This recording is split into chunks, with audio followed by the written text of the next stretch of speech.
¿Cómo están, hermanos? Bendecidos. Amén. Hoy vamos a comenzar una serie de pláticas, de predicaciones que tienen que ver con temas que se consideran difíciles o fuertes, aunque en realidad todas las predicaciones son temas fuertes porque nos van a redarguir el corazón, nos van a mover.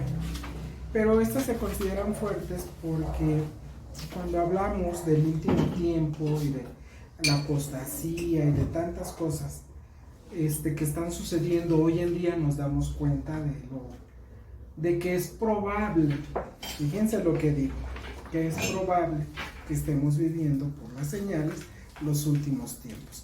Y dijo que es probable porque desde que estaba Jesús ya se hablaba del fin del mundo. Entonces, muchas veces en la Segunda Guerra Mundial, cuando el pueblo judío casi fue exterminado, se hablaba que era el anticristo el que estaba reinando. Y aunque literalmente no es el anticristo que menciona la Biblia, sí hay algunos anticristos que desde hace muchos años han estado trabajando arduamente, ¿verdad? Entonces, el título de nuestra plática, de nuestra predicación el día de hoy es: la voluntad de Dios permanece para siempre. Amén. Y vamos a tratar los engaños del último tiempo. Es una predicación muy bonita porque yo cuando escucho, ¿no?, en internet, cuando veo el Facebook, los Simpson lo predijeron de nuevo, ¿no? Y ahí pasa, ¿no? Que bueno, la segunda venida del Señor, el ataque de no sé qué, la verdad es que a mí no me interesa, ni siquiera me preocupa ni me da miedo, porque a final de cuentas la historia está escrita y Dios conoce antes del principio el fin. ¿Están de acuerdo? Entonces lo que va a pasar, nos guste o no nos guste, y va a ser en su tiempo y forma. Eso es nada más. Vamos a leer Primera de Pedro 4:7 y atrás, Helen, buscas Primera de Juan 4:1 al 3. Primera de Pedro 4:7 y Primera de Juan 1, versículo del 1 al 3. Amén. Son pláticas susceptibles porque a veces cuando nos hablan nos sentimos señalados. Nosotros mismos, como iglesias incluyentes, se nos ha señalado como una iglesia perdida. Entonces es un tema sensible, que lo más importante de todo es que debemos entender realmente cuáles son las bases y a qué se refiere con los anticristos, la apostasía y estas cosas de los últimos tiempos. A ver, Primera de Pedro 4:7. Amén. Amén. Mas el fin de todas las cosas se acerca. Sed pues sobrios y velad en oración. Amén. Amén. Lo dice en el 2014, en el año 2000, como decían las profecías mayas, y por eso es que seguimos aquí, porque la Biblia es muy clara. El fin de todas las cosas se acercan, pero nunca menciona una fecha. ¿Por qué? Pues porque los tiempos de Dios no son nuestros tiempos. Claro. 1000 años son como un día, dice como un día, para dar referencia, para entender el kairos, el tiempo de Dios. Salud. Gracias. Helen, Primera de Juan 4:1 al 3.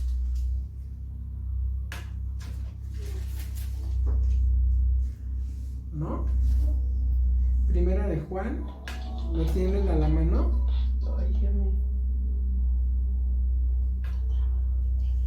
¿Sí? Algo muy importante y que es Juan, Primera de Juan 4, versículo 1 al 3. Hermanos, si alguien en su casa lo tiene, pónganse a leerlo para que ahorita que lo leamos lo entiendan mejor. Amén.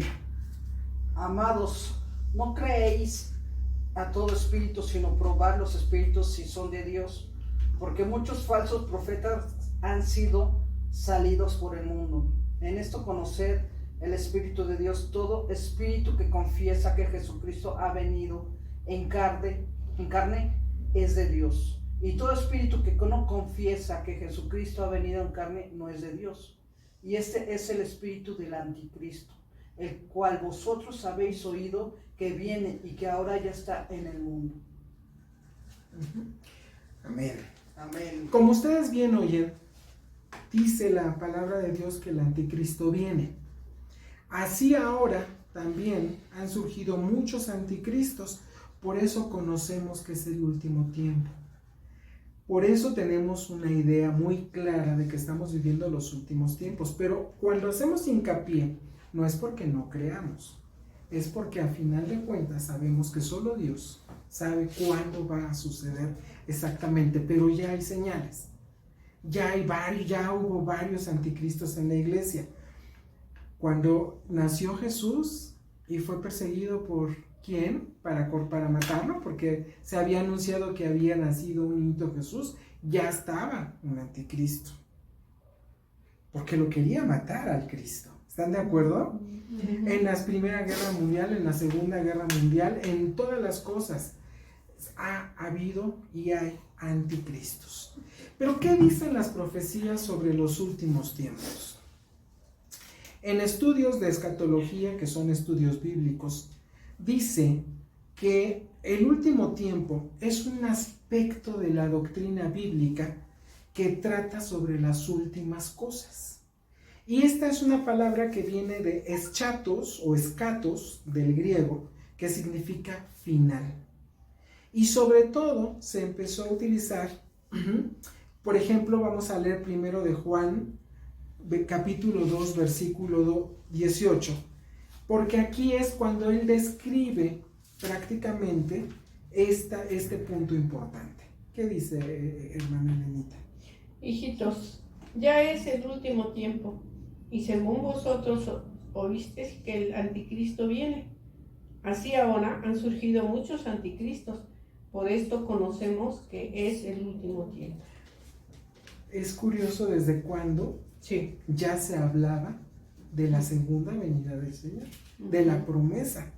Juan describe los tiempos en que escribió como la hora final, poniendo en evidencia que tanto él como los verdaderos cristianos en cada generación vivían en la inmediata anticipación, ¿verdad? En la segunda venida de Cristo, en el cual la evidencia presente parecía demostrar nada más y nada menos que aquella generación en ese tiempo donde habla Juan sería posiblemente la última. Sí. Sin embargo, ese pensamiento no es una actitud negativa. No es que esté mal. Cristo Jesús realmente desea que su pueblo esté a la expectativa de su retorno. Por eso no lo anunció. Porque hubiera sido muy fácil que hubiera dicho, voy a venir en el 2026. No, pues de aquí al 2025 hago y deshago.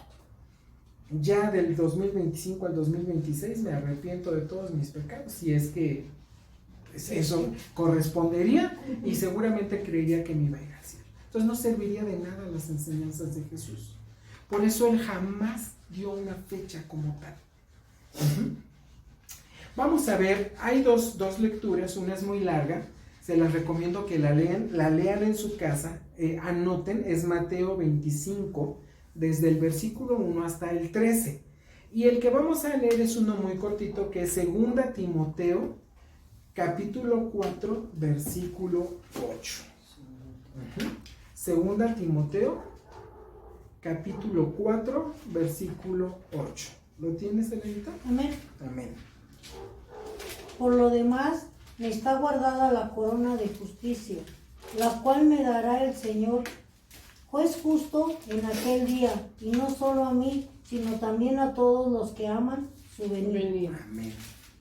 Juan aborda no solamente la parte final de la historia, tal como él la veía, como él la conceptualizaba, sino que también habla del anticristo. En la actualidad también se menciona, cuando se estudia bíblicamente la materia de escatología y se toman los temas como el espíritu del anticristo, el arrebatamiento, la tribulación, la restauración de la nación de Israel, que no se refiere a una restauración física. No pensemos en el pueblo de Israel físico, se refiere al pueblo de Dios en todo el mundo. Esa es la restauración de la nación de Israel, del pueblo santo. Y el reino milenario de Cristo están dentro de toda esa temática que la Biblia describe sobre las últimas cosas. Pero ¿qué dice realmente la Biblia sobre estas cosas? La Biblia dice que ocurrirán, pero no aclara cuándo sucederán. No nos ofrece de forma concluyente, lo que mencionábamos, la secuencia a la manera exacta en que esos hechos se cumplirán. La Biblia no adopta ningún punto de vista concluyente acerca de estos temas. Por lo tanto, queridos hermanos, nosotros como cristianos y hermanos debemos afirmar lo siguiente. 1. Y vamos a decir amén, si es verdad. Dios es el soberano del universo y el Dios de la historia, que es su historia. Amén. Amén. 2. Como tal, conoce el fin y desde el principio y al final de la historia se comprobará fehacientemente a Dios como sabio y justo. Amén. Amén. El 3 sería, su Hijo Jesús volverá a la tierra por su iglesia. Amén. ¿O alguien no lo cree? Amén. Díganlo con ganas. Y vamos a leer un versículo corto. Hay varios versículos. En su casa lean Juan 14, 1 al 3. Vean 1 Corintios 15, del 50 al 58. Y en 1 Tesalonicenses del 4, 16 al 17. Nosotros vamos a leer un cortito porque ustedes saben que por tiempo tenemos que tener, no prisa, pero sí condensarlo. Vamos a leer Hechos capítulo 1, versículo 11. Hechos 1, 11. ¿Qué dice, hermana Lenita? ¿No? Los cuales también les dijeron, varones galileos, ¿por qué estás mirando al cielo? Este mismo Jesús que ha sido tomado de vosotros al cielo, así vendrá pronto como le habéis visto ir al cielo. Amén.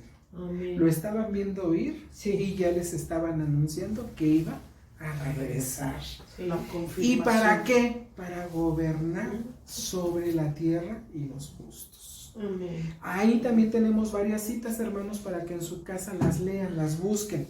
Está Isaías 9:7, Isaías 11 del 6 al 9 y Apocalipsis 20 del 1 al 6. Y el cuarto punto dice que hay un juicio final con la recompensa de vida eterna prometida a los redimidos y un juicio de perdición eterna para los no regenerados. Entonces, a nosotros, independientemente del momento en el que Jesús vaya a venir, no debemos de dudar, porque debemos de tener claro estos 4 puntos. Que afirmamos que Dios es soberano y Él es el dueño de la historia.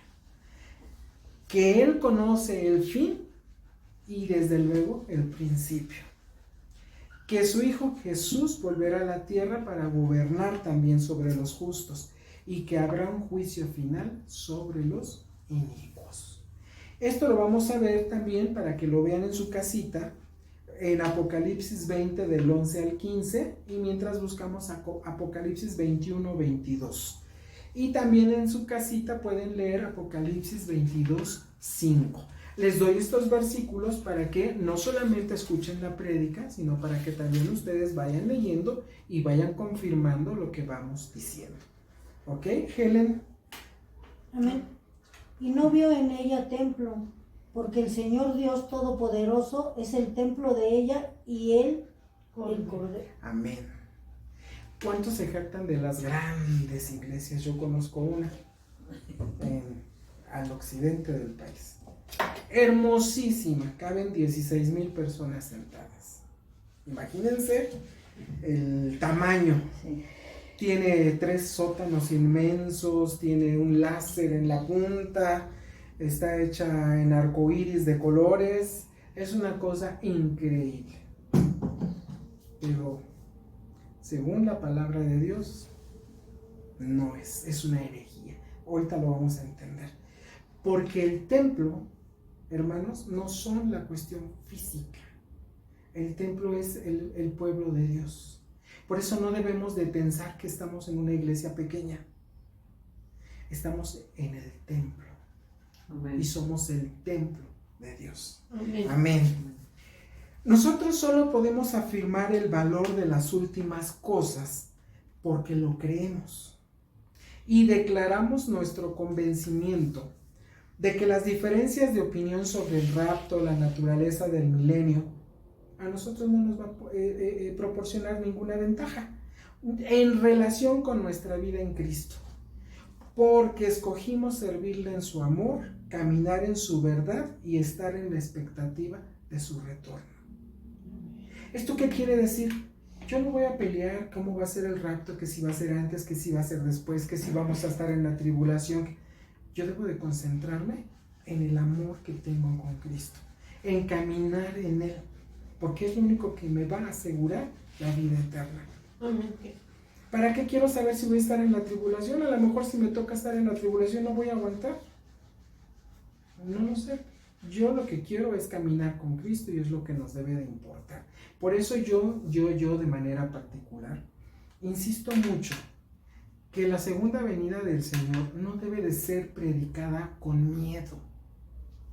Debe de ser predicada con amor. Para empezar, no sé si mañana me muera. ¿Estamos de acuerdo? Entonces, vamos a esta expectativa del retorno de nuestro Señor Jesús. También se encuentra en Deuteronomio 28.1 y en Apocalipsis 4.1. En Apocalipsis 4.1, Helen, por favor. Después de esto miré, y he aquí una puerta abierta en el cielo, y la primera voz que oí como de trompeta, hablando conmigo, dijo: sube acá, y yo te mostraré las cosas que sucederán después de estas. La confirmación de que lo que está escrito va a suceder. De nada sirve que nos presionemos, que nos preocupemos. Sí debemos de preocuparnos o de ocuparnos en las cosas de Cristo, en servirle en su amor, en caminar en su verdad y estar en la expectativa de su retorno, pero no llenos de miedo, no llenos de angustia. Sabemos que esto es probablemente, por las señales, el fin. Digo probablemente porque pueden pasar 2000 años y no creo que alguien de ustedes cree que va a estar aquí. No. Entonces, ¿qué nos queda? Sencillamente estar en la expectativa de su retorno en amor, creyendo que así va a suceder. Vamos a leer primera de Juan 2, del versículo 19 al 23. Juan 2. Primera de Juan, capítulo 2, primera de Juan, capítulo 2, versículo 19 al 23. Quiero que pongan mucha atención en estos versículos, porque aquí nos habla del peligro, no de la preocupación de la venida del Señor, sino de lo que ocasionamos cuando nosotros no tenemos una madurez espiritual. Fíjense que anteriormente yo siempre decía a un niño o joven que yo siempre decía, ay, ¿por qué fui instruido en una iglesia tan fundamentalista? ¿Por qué en una iglesia tan estricta? Que no te permitían andar de un lado a otro, porque no te lo permitían. Te decían, esta es su iglesia, usted no tiene por qué andar aquí y acá y acá y acá. Y ahora lo agradezco. Claro. Porque cuando veo como unos hermanos que no se encuentran a sí mismos, se dejan guiar por el primero que se va, y al rato ya no están aquí porque ya no les gustó algo y están acá, y al rato ya no están acá, y al rato ya no están en ningún lado. ¿Qué dice primera de Juan, capítulo 2, versículo 19 al 23? Obisale, si lo puede leer con un poco de calma, por favor. Primera de Juan, capítulo 2, versículos 19 al 23. Salieron de nosotros, pero no eran de nosotros, porque si hubiesen sido de nosotros, habrían permanecido con nosotros. Qué fuerte. Amén. Pero salieron para que se manifestase que no todos son de nosotros. Pero nosotros tenéis la unción del Santo y conocéis todas las cosas. No os he escrito como si ignorasen la verdad, sino porque la conocéis, y porque ninguna mentira procede de la verdad. ¿Quién es el mentiroso, sino el que niega que Jesús es el Cristo? Este es anticristo, el que niega al Padre y al Hijo. Todo aquel que niega al Hijo tampoco tiene el Padre, y el que confiesa al Hijo tiene también al Padre. Amén. Y qué fuerte. Qué fuerte. Porque cualquiera de nosotros puede ser un anticristo. Así es. Mucho cuidado. A veces pensamos que el anticristo es alguien que va a aparecerse y va a ser, y nosotros mismos somos los apóstatas, los anticristos. No quiere decir que todos los que salgan de nuestra iglesia es porque aborrecen la verdad, pero muchos, pues cuando ya no les parece lo que les dicen y no se ajusta a sus condiciones, pues se van. Así es. Y lo único que están ocasionando es que están dando a demostrar que nunca fueron. Nunca hubo ese verdadero amor de Dios en su vida. Y no lo van a encontrar afuera, porque van buscando lo que se ajuste a ellos. Y que aquí nos introduce de una manera rápida y habla del entendimiento sobre la apostasía, la herejía y los falsos profetas. Yo me puedo ir a esa iglesia del occidente, mi familia, una gran parte está ahí. Pues a lo mejor siento bonito, ¿no? Decir, ay, pertenezco. Pues sí, pero apóstatas, herejías, donde un hombre que oímos en la televisión acusado de pedófilo y de abusador es el apóstol. Ahí me voy a ir a meter, hermanos. O nos vamos a ir a donde van a predicar por nosotros, nos van a bautizar en el nombre de los muertos para predicarles la palabra de Dios. No importa, es porque estamos hablando de un tema fuerte. No crean que esto es casualidad. ¿Es que qué decimos?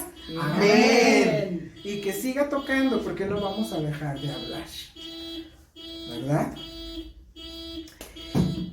En los versículos del 18 al 27 de este capítulo de Primera de Juan, capítulo 2, habla sobre la verdadera comunión con Dios y nos explica que la verdadera comunión con Dios es solo aquella que está de la creencia correcta. Pero ojo, porque hay muchas iglesias que hoy hablan de la sana doctrina y afirman ser la sana doctrina. Nosotros mismos, como una iglesia incluyente, nos toman de apóstatas y herejes. Por eso necesitamos tener una madurez espiritual y venir a la iglesia y aprender para que nos podamos defender. Pero no solamente defender, sino para que realmente podamos predicar la verdadera palabra de Dios. La creencia correcta, no la que a mí me conviene. Porque el hecho de que yo diga que Dios no condena la homosexualidad, no quiere decir que podemos hacer todo lo que querramos. Aunque la Biblia dice que todo nos es permitido, pero no todo nos es provechoso. O sea, aparentemente tenemos mucha libertad, pero con reglas. Pero son reglas personales, de madurez, que tenemos que entender. Amén. Porque Juan distingue entre herejes y creyentes genuinos, porque dice que los que estaban y salieron, en realidad nunca estuvieron, no eran genuinos, y van a ir a predicar la palabra a su modo, la herejía, la apostasía. Y se describe la naturaleza y la consecuencia de la herejía. Leamos 24 al 27, Ovis, por favor, igual con calma porque es importante. Son temas fuertes, hermanos, no porque estemos condenando, sino porque nosotros mismos debemos de tener mucho cuidado con esto. 24 al 27. Lo que habéis oído desde el principio permanezca en vosotros. Si lo que habéis oído desde el principio permanece en vosotros, también vosotros permaneceréis en el Hijo y en el Padre. Amén. Y esta es la promesa que Él nos hizo, la vida eterna. Os he escrito esto sobre los que os engañan, pero la unción que vosotros recibisteis de Él permanece en vosotros, y no tenéis necesidad de que nadie os enseñe, así como la unción misma os enseña todas las cosas, y es verdadera, y no es mentira, según ella os ha enseñado, permanecer en Él. Amén. Por eso cuando vayamos a leer la Biblia, oren al principio. No para que interpretemos a nuestro modo y a nuestra gana, sino para que entendamos lo que realmente nos está diciendo la palabra de Dios. Recuerda, ¿verdad?, a sus lectores los recursos de que disponemos para enfrentarla. El último tiempo, en realidad, es un concepto incorporado con la primera venida de Cristo. Esto se encuentra en Hechos 2, versículo 17, y en Pedro 1 al 20. Y al final de este periodo vendrá el que se conoce como el anticristo. Esto está en 2 Tesalonicenses capítulo 2, versículo 3 al 9. Pero hermanos, no se preocupen tanto del anticristo, porque ya hay muchos anticristos entre nosotros trabajando en el mundo. Y por eso Juan identifica a otros anticristos. Fíjense qué palabra tan sabia. Porque estamos esperando la segunda venida del Señor hasta que veamos el anticristo, que reina en una sola religión, cuando podemos tener al anticristo al lado, porque es apóstata y hereje. ¿Y quién cree que son? ¿Usted quién cree que son? Pues son reconocidos como los herejes, los creyentes falsos, los divisionistas, los destructivos que abandonaron la iglesia, y su evidencia de que ellos nunca tuvieron la vida ni la hermandad y el compañerismo en la iglesia. ¿Cuántas veces vemos a muchos miembros de la iglesia que todo lo que les digan está mal, nada les parece? Son los que menos cooperan, pero los que más pegan de gritos. Cuidado. Podemos ser evidencia de herejía. ¿Cuántos? ¡Ay, no! La iglesia de los homosexuales. Pero se van a meter a la santería, ¿no? O a la lectura de cartas. No tengo religión. Ay, no creo que me pase nada, ¿no? O me voy a la iglesia del occidente del país, ¿no? Está bien bonita y bien grandota. Pero es herejía. Es que no es que yo me equivoque, no es que es que en realidad nunca entendí el verdadero amor de Dios. Esto en comparación con otros, los falsos maestros, los que reclaman poseer un conocimiento superior. Cuidado. Muchos lo han visto en la televisión. Venga, le vamos a decir su futuro. Somos los verdaderos maestros y poseemos el conocimiento. Y ahora hasta le ponen un vaso con agua y hacen una oración. Y entonces alguien dice, pues yo creo que voy a ir, porque ¿qué tiene de malo? No está diciendo nada malo, está hasta orando. pues es un falso profeta. Y hasta copian versículos de la Biblia, ¿no? Y si Dios con nosotros, dicen así, ¿quién contra nosotros? Eso es bíblico. Son falsos profetas. No nos podemos ir a meter ahí, nosotros lo sabemos. Cuidado. Los verdaderos cristianos siempre vamos a comprender las realidades espirituales gracias a la luz del Espíritu Santo y a la madurez que nos da esto.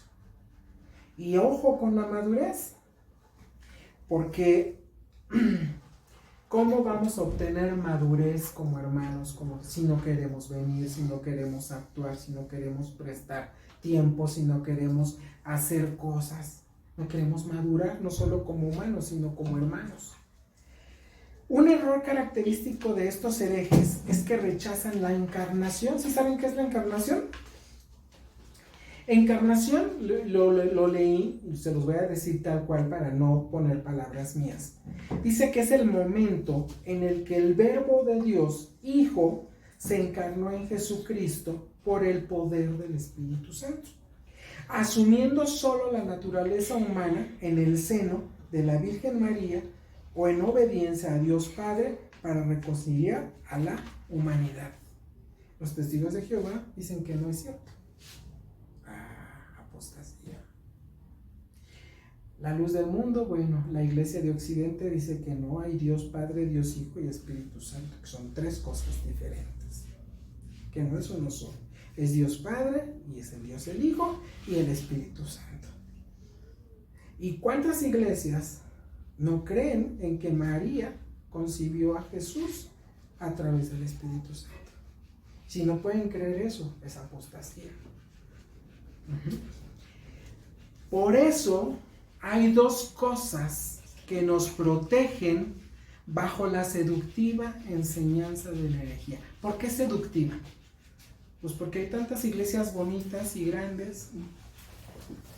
Alguien, el otro día leía por internet, yo soy muy reacio a hacer caso de esas cosas, pero a veces abro las orejotas y los ojos, ¿no?